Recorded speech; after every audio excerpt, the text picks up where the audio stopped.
Hey, what's going on, guys? It's your tech here, and today I'm going to be doing a 5-month review on the OnePlus 8T. Now, this model came out last year in 2020 around October 16, October 17, and right now, as I'm making a video, it's around March 20th, so that's around 5 months already. And I'm going to be talking about the good things and bad things about this phone, a couple things that bother me, a couple things that I think they could have improved on in the months that I've been having it. And OnePlus has always been the brand that kind of gives you the flagship specs but still misses out on some other key points, and it might not affect some people but it might affect some other people, and in this case it has affected me here and there. So that's why I'm going to tell you the good things and bad things about this phone right now. But before we get started, make sure you guys like and subscribe to my channel. I finally reached 200 subscribers. Thank you for supporting me all this whole way, and don't forget to hit the notification bell before you guys leave this video. Now let's get started. So OnePlus has always delivered killer specs on paper. This one comes with 12 gigabytes of RAM and 256 gigabytes of storage. Now 12 gigabytes of RAM seems to be overkill for the majority of people. Even for myself, I only tend to use 6 gigabytes of RAM on this phone averaging. So if you're a person that wants to get more RAM, you don't necessarily need to use more RAM unless you are a person who likes to multitask and you like to pin apps to the phone where they can be, shut off, so they'll always be on, running in the background. But if you're a person, that doesn't seem to be using a lot of the apps, that you don't like to have them open, you like to close them every night, then you don't necessarily need to come with 12 gigabytes of RAM. But this one, that's the only model you get in the US, 12 gigabytes of RAM, which is more for future proofing. Me personally, on my next phone, if I do get another one, I don't aim to get 12 gigabytes of RAM unless it's the only one there, but an average person will be good with 6 gigabytes of RAM. I will go mainly for 8 just to be right in the middle. But if you're a person who likes to hold on to their phones for 3 or 4 years, then the 12 gigabytes of RAM kind of secures that future proofing, and it should last longer than a phone that only has 6 gigabytes of RAM at the end of the day. So this phone comes with a 6.55 inch 120Hz fluid AMOLED display. So going off those specs, this is going to be a pretty good screen. Now they do tend to buy their displays from Samsung, but they calibrate it a lot more different than Samsung. Me personally, I like the way they calibrate it a lot more on these OnePlus devices than a regular Samsung phone. Not saying that Samsung phones make bad displays, because they probably make the best displays out there. Every big phone company gets their displays from them. But me personally, I just feel like they calibrate the OnePlus devices a little bit different than the ones that already come on the Samsung. But getting out the way, it's a very good screen. It gets very bright out there. It's up to 1100 nits, so you will not have any issues looking at this phone directly from the sunlight. The only thing that does kind of bother me is that at nighttime, when you're trying to put this brightness all the way down to 0, it still tends to be a little bit on the bright side. So for me personally, when I'm looking at content at night in my room, it does bother my eyes a bit, so I do tend to turn on the vision comfort mode on. But even with that on, it still tends to be a little bit bright. Helps it a little bit, but it still ends up being a little bright when you compare it to other big companies like Apple or Samsung, where they pretty much nailed it down, where their phones are pretty much bright outdoors, and at nighttime they tend to dim very low, which is good for your eyes. But for this one, like I said, outdoors it is really visible, so it's really good. But it's just at nighttime when you're trying to look at your phone directly into your phone at night, and that's when it tends to bother your eyes a little bit there. Also, this one comes with a flat display. Now for you people who like flat displays, you're really gonna love this display. But if you're a person like me who tends to sit right in the middle between flat displays and curved displays, so for me, I like phones that have curved displays because they do tend to make the phone look more flagship and they make it look a lot more nicer. People say that you do get accidental touches, but you only get that if you're wearing your phone without a case. So for me, I wear my case half the time. That eliminates that issue. So that shouldn't be an issue for people out there who are scared to get curved displays. Just put a case on it. That will literally eliminate that issue. But if you have a flat display, then there's gonna be no issue at all. Even if you rock your phone naked, there should be no accidental touches at all if you're using it in one hand mode. So this phone, at the end of the day, has a really good display and screen size. And also the bezels on this phone are really small. They're pretty much uniform all around the phone, which makes the phone stand out more and makes it look more premium. Because if you do get a cheaper phone, they tend to have bigger bezels, a bigger chin, and it could bother you at the end of the day. But for me personally, it doesn't bother me. The bezels are really small on this phone. They're really minimal, so it makes the phone look really nice and it makes it stand out a lot more. It does have a punch-hole cutout on the left side of the phone, right there. but that doesn't really bother you. You tend to get used to it after a few weeks, maybe a few days of using it. That kind of just goes away. It just becomes your peripheral vision where you just kind of see it, but you just don't pay attention to it.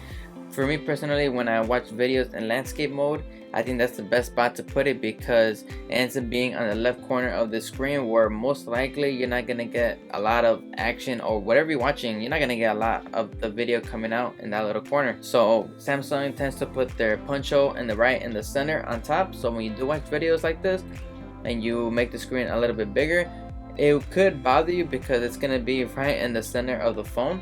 So maybe on the left side something's going to be happening where the punch hole is going to cover it up. That's just a preference at the end of the day, but I think it's better off if you put it right on the left bottom corner when you're watching it like this, or just in general have it on the top left side of the phone, which I think they did a good job on that. So thank you, OnePlus. There are phones out there that do provide 90 Hz, which I think is a good starting point because 60 Hz is pretty much dead nowadays.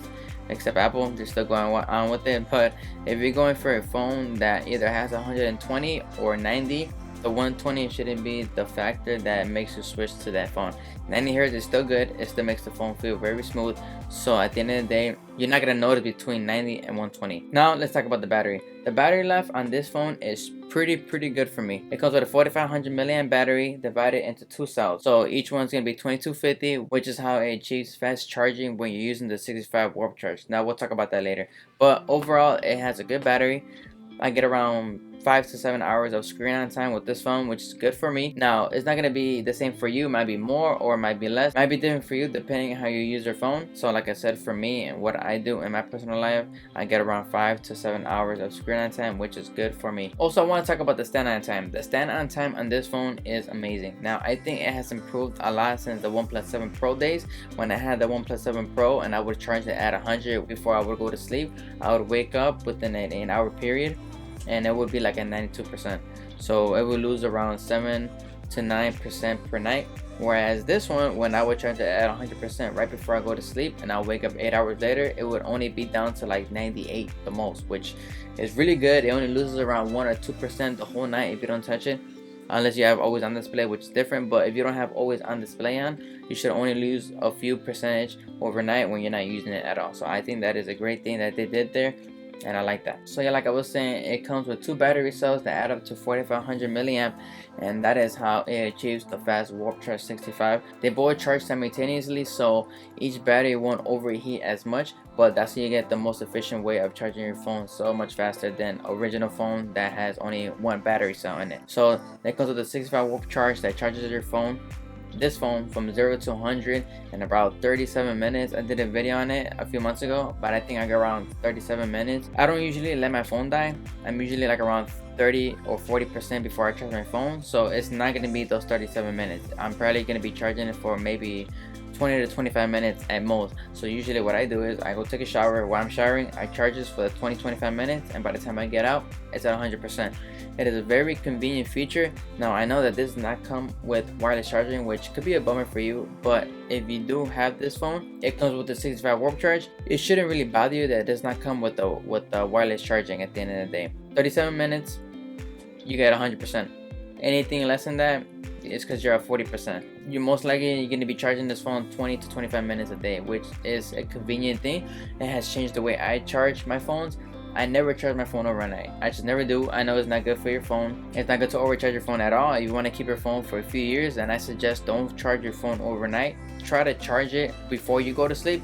You don't have to leave it at 100%, but for me, I do, because I know the next day I'm not going to be near a charger for the next 12 to 14 hours. So, but if you're a person that's going to be home, or you're going to just be next to a charger throughout your day, then I suggest just charge your phone up to 80% and let it be like that overnight, and maybe you could charge it a little bit in the morning before you go to work, or you could just charge it here and there throughout the day, where it's not going to really put a lot of pressure on the battery life. The only thing that's kind of bothering me is that for $750 for them not to include wireless charging is a bummer, because there are other phones out there like the iPhones, the cheaper iPhones, the Galaxy S20 FE that have wireless charging, even the Google Pixel phone that comes with a plastic bag. Those come with wireless charging, and those cost a lot less than this phone. So why pay more for a phone that does come with wireless charging? Well, like I said, it depends on the consumer. For me personally, I don't really mind because it comes with the fast charging that comes in the box already, so you don't have to go out of your way look for a charger that's gonna cost $50 or whatever, even to $100. But since this phone comes with it, it's convenient. You know, like I said, it charges the phone really fast, so it kind of eliminates the part where you do want to charge your phone wirelessly, where it could be very slow. I think it charges around 10 watts, which is very slow. It probably take a few hours for the phone to charge from 0 to 100. But if you're a person that charges their phone overnight and you're using the wireless charging, then I wouldn't think that's a bad idea because it's gonna charge very slow. It might take a few hours, so you're not going to be using your phone overnight, obviously. So if you want to put this on a charging dock where it's going to charge it very slow, then I don't think that's really going to affect your battery life as much, just because it's going to be charging at a very low speed. So if you're a person who likes wireless charging, don't go for this phone. Go for the Google Pixel, or go for the Galaxy S20 FE, or go for anything else that is around this price range that comes with the wireless charging already. So yeah, so for $750, I think that's a really big miss on OnePlus's side. The OnePlus 8 Pro was the first one that came out with wireless charging, but for $900 when they first came out, that's kind of a lot just to have a phone that includes wireless charging. Now I know that phone came with a lot more than this one, but like I said, for $750, you might as well get the OnePlus 8 that delivers the same thing and doesn't come with wireless charging, and you get that one made for $600. So if you're looking for a OnePlus device that has the same similar specs as this, then maybe you should get the OnePlus 8. Okay, now let's talk about the camera performance. Now, when it came to OnePlus and the camera performance, it hasn't really been the best. So if you're a person who likes having a phone with good photography, good video recording, then this is not where you want to look at it.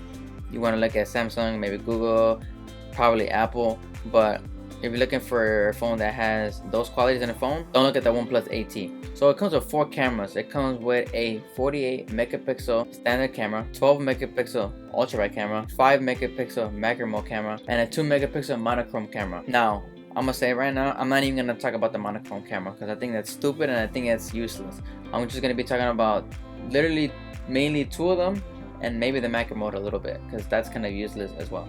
But we're going to talk about the main standard 48 megapixel. Now this sensor, it does shoot pretty decent photos and good lighting situations, but it does tend to break down more when you're in low light environments. Even then, when you're in an environment where there is some type of light, you do tend to see a lot of color shifting, which just bother me a lot because, for example, me, when I'm in my son's room, there's decent lighting in there. Not the best, but there's still decent lighting in there. I'm trying to take a picture of my son, and for some reason his skin turns orange and then white, orange and then white, orange and then white, and it switches back and forth, and I find that really annoying. And that happens when you're recording a video or when you're trying to take a picture of a person. So if that's happening, then this doesn't tend to be a confident shooter. Yes, if you're outdoors, you tend to get good quality photos. Now that's any phone out there. Where you see a phone become a flagship and it becomes, you know, where it stands out of most other iPhones, then that's where you take photos of low light environments, and that's where they show the difference between a good phone and a phone that's not that great when it comes to photography. And this one, it doesn't tend to do so good in decent amount of low light environments. So I know there's a lot of videos out there that I've seen that people say the OnePlus 8T that has good camera performance, they say it has good ultra wide, good video recording. But for me, as a person who has a kid, obviously I'm not gonna take pictures of being outside all the time. I live in Chicago, so half the year it's cold. If I'm inside half the time and I want to take a picture of my son on the quicks, then this is not going to be the phone you should go to have a confident shooter in your pocket right away. If you want a confident shooter, then maybe you should go for the Google Pixel or the iPhones, because those take really fast photos and they tend to be really good most of the time. Whereas the OnePlus 8T, it takes decent photos half the time, which is not what I need in my life. I need something that's gonna take a good picture right away. I don't need to wait on it. My son's not gonna wait for me to take a good photo of him because he's only 2 years old. He's not gonna know, so he's gonna keep going back and forth, running back and forth, all hyper about it. So like I said, if you're looking for a confident shooter, then this is not the one you should be looking at. Crazy, because like I said, at $750 you could get other phones around the same price range that has way better camera quality. So like the Google Pixel 5, the iPhone 12 mini, even the iPhone 11 from last year. You get the Galaxy S20 FE. So phones like that are around the same price range deliver way better camera performance and way better video recording capabilities. So like I said, if you're looking for a phone that has better camera system, then you should look for those phones that I just talked about right now. So I don't want to be here talking about how bad the camera systems are or how good they are. I'm just here to tell you the couple things that I like and don't like about this phone after having this phone for 5 months. Obviously I use it every day, all day, so I know the things that it goes through. I put it through its paces, so no phone is perfect, but for me, I would probably pick a phone with a better camera system next time. But the performance on this phone is great, the battery is great, the display is pretty good as well. It comes with a fast charger in the box, so it comes with a lot of good things and a couple bad things, you know. Like I said, no phone's perfect, but like I said, for me, if you're looking to buy the OnePlus 8T, I don't think you should buy the OnePlus 8T yet.